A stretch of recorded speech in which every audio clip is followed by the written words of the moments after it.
Allahu Ekber, Allahu Ekber. Allahu Ekber, Allahu Ekber.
Aylar gibi muhteşem bir mevsimi, muhteşem günleri önümüze koydu ve diyor ki, ey kullarım, alın size fırsat, kendinize gelin. Yanlış yoldaysanız yolunuzu düzeltin, istikamet üzere olun, yaşayın diyor muhterem kardeşlerim. İşte Recep ayında bu güzelliği yakaladık, başladık inşallah. Bu 3 ay eğer kendimize bir çeki düzen verirsek korkmayın. Bundan sonrası da ölünceye kadar böyle gidecektir. Muhterem kardeşler, 3 aylarda yapmamız gereken veya 3 ayların bize sunduğu fırsatlardan birisi de şudur. Nefis muhasebesi yapmamız gereken bir mevsimdir. 3 aylar. Sevgili Peygamberimiz Efendimiz Aleyhisselatü Vesselam buyururlar ki, El-keyyisü men dâne nefsehu ve amile lima ba'del mevt vel-âcizu men etba'a nefsehu hevâhe ve temenna alallâhil emâni manasını veriyorum. Efendimiz Aleyhisselatü Vesselam buyururlar ki, akıllı insan öyle bir kimsedir ki nefsini hesaba çeker. Ben kimim, ben neyim, Müslümanlığın, İslam'ın neresindeyim, hayrın, hasenatın, iyiliğin, güzelliğin neresindeyim diye kendini hesaba çeker Müslüman. Ve ahireti için hazırlık yapar. Bu dünyada bir garip gibi ol ya da bir yolcu gibi yaşa. Ey Abdullah, dünyada sanki bir garip veya bir yolcu gibi yaşa. Dünya benim neyime? Ben bu dünyada binitli, vasıtaya bir binere binmiş, yoluna devam eden bir yolcu gibiyim.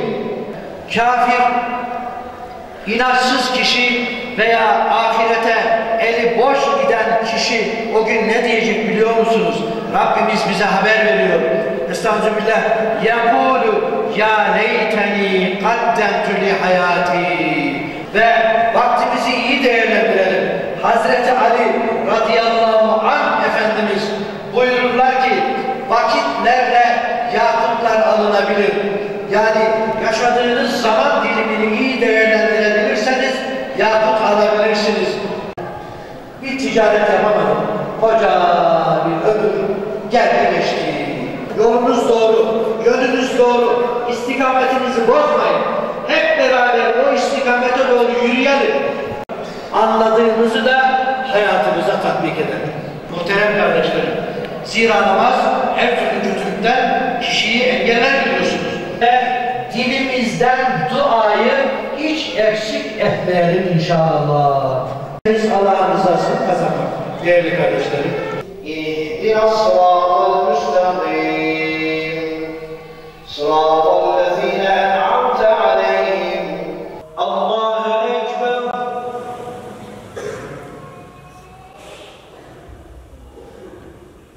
Semi'allahu limen hamide. Allahu Ekber.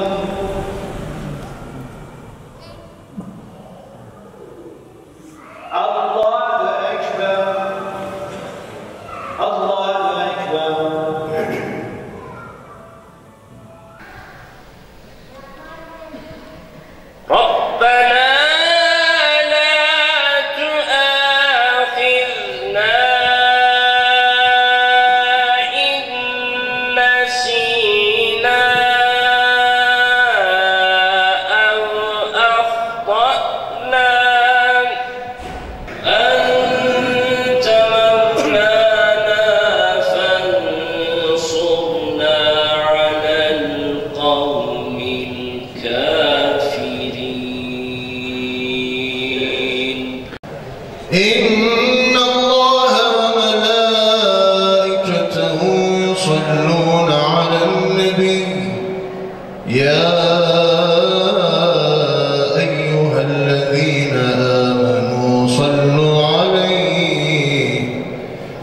صلوا عليه وسلموا تسليما اللهم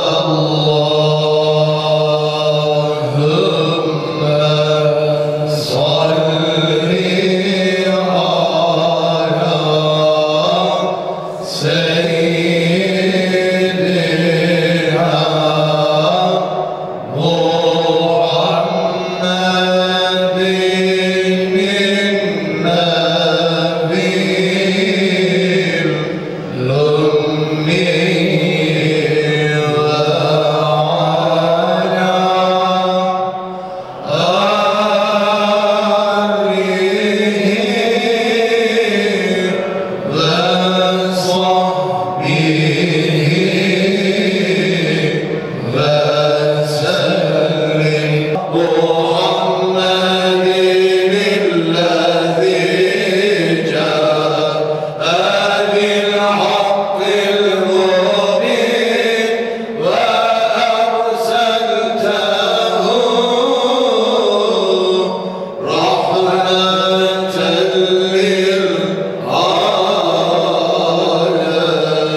İsmim Halil Ersoy. Bu gece mübarek Regaib Kandili bütün insanlığa hayırlı ve mübarek olsun. Bu gecede ibadetlerimiz için Ulu Camimize geldik.